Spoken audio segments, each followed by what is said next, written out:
ہے کہ جی مدر انصاف نہیں کرتی ہیں، کچھ بچوں کی طرف رجحان زیادہ ہے. یہ ایک ریالٹی ہے فائزہ جی کہ بہت سی مائیں ایسی ہیں کہ جو کچھ بچوں کو زیادہ یعنی انہیں اچھے لگتے ہیں. اس کی ریزن کوئی بھی ہو سکتی ہے، کسی کی بیوٹی، کسی کا مال، یا کسی کے ساتھ قدرتی طور پر ایسوسیشن ایسی، بعض اوقات ایسوسیشن ایسی ہو جاتی ہے. لیکن اللہ سبحانہ تعالیٰ کے آگے ماں جواب دہ ہے، باپ بھی جواب دہ ہے. اپنے بچوں کے درمیان انصاف کرنا بہت ضروری ہے. دیکھیں رسول اللہ صلی اللہ علیہ وسلم کے پاس حضرت نعمان بن بشیر آئے تھے. ان کے یعنی ایک ہبہ کا معاملہ تھا کہ ایک بچے کو انہوں نے ان کے والد نے جو ہے وہ کوئی چیز ہبہ کی تھی اور باقی بچوں کو نہیں کی تھی. تو ان کی والدہ نے کہا تھا کہ میں اس پر اس وقت تک ایگری نہیں کروں گی جب تک کہ رسول اللہ صلی اللہ علیہ وسلم سے اس کا آنسر نہ آ جائے. میں ایک عدل کرنے والی ماں کی بات آپ کے سامنے رکھنا چاہتی ہوں. تو اس پر یعنی وہ رسول اللہ صلی اللہ علیہ وسلم کی خدمت میں باپ بیٹا گئے تو آپ نے باپ سے پوچھا کہ جو کچھ آپ نے اپنے بیٹے کو ہبہ کیا کیا وہ باقی لوگوں کو بھی ہبہ کیا؟ تو انہوں نے کہا نہیں. تو آپ نے فرمایا میں ظلم پر گواہ نہیں بن سکتا. تو اس سے ہمیں یہ پتہ لگتا ہے کہ عدل جو ہے وہ کتنا زیادہ ضروری ہے. جہاں عدل نہیں ہوتا تو ظاہر ہے کہ ایک تو تلخی ہے نا، رشتے میں جو تلخی آتی ہے.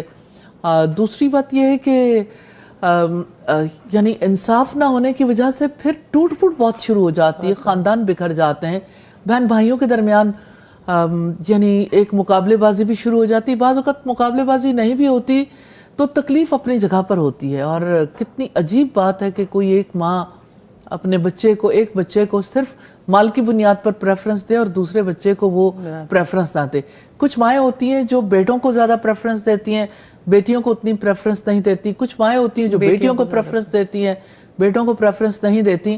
تو اسی وجہ سے میں نے ابتدا میں کہا تھا کہ یہ اس رشتے میں ٹھیک ہے محبت شفقت اپنی جگہ پہ، آنیسٹی بھی ضروری ہے اور عدل بہت ضروری ہے. اور وہی والی بات سمجھ آتی ہے کہ جب اللہ سے آپ کا تعلق نہیں ہوتا تو آپ اپنے آپ کو اللہ تعالیٰ کے ہاں جواب دینی سمجھتے ہیں تو پھر آپ رشتوں میں انصاف بھی نہیں کر پاتے. دوسری بات میں یہی کہنا چاہتی ہوں کہ اصل بات یہ ہے کہ جب دین کی سمجھ نہیں ہوتی، رسپانسبلٹی کا وہ احساس نہیں ہوتا، وہ شعور نہیں ہوتا، تو انسان اپنے آپ کو اکاؤنٹیبل نہیں سمجھتا، جو جی چاہتا فیصلے کرتا ہے.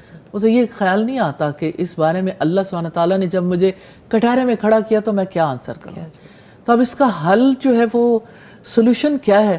میں نہیں سمجھتی کہ بیٹا آپ نے جو بات کہی ہم اتنی بات کر کے تو یہ سوچیں کہ ہماری طرف سے آپ کے لیے جواب ہو گیا. بات یہ ہے کہ ماں کو ایجوکیٹ کرنے کی سب سے زیادہ ضرورت ہے، وہ کسی بھی عمر میں ہو.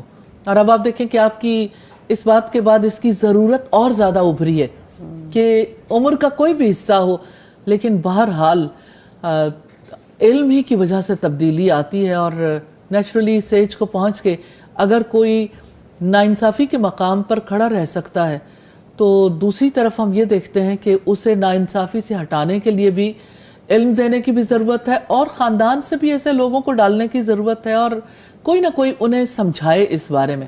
اور میں نے نارملی دیکھا ہے کہ ایسی مائیں سمجھتی نہیں ہیں، جن کے پاس نالج نہیں ہے وہ سمجھتی، جو گاڈ فیئرنگ نہیں ہے نا، خدا خوفی نہیں ہے تو کیسے کوئی ماں سمجھے گی. ابھی استاذہ میری پچھلے دنوں ملاقات ہوئی ایک خاتون سے جن کی عمر خود بھی ماشاءاللہ وہ شی از اراؤنڈ 50، اور انہوں نے مجھے بتایا کہ اور اکلوتی بیٹی ہیں اپنی والدہ کی، اور والدہ کا رویہ ان کے ساتھ بہت ناروا ہے اور بہت ہی زیادہ تلخ ہے، اور کسی طرح سے بھی مطلب وہ انصاف تو دور کی بات، بہت ساری چیزیں. سوال ان کا یہ تھا کہ کیا اس حال میں بھی مجھے اپنی والدہ کا فرما بردار رہنا ہے؟ جی بالکل، وہ تو اللہ سبحانہ تعالیٰ کا حکم ہے، جو انہوں نے کیا اس کے لیے وہ جواب دیں. یعنی جو ان کی طرف سے وہ ہے یہ، لیکن اولاد کے لیے کیا حکم ہے؟ اولاد کی ذمہ داری ختم نہیں ہوتی. اولاد کی ذمہ داری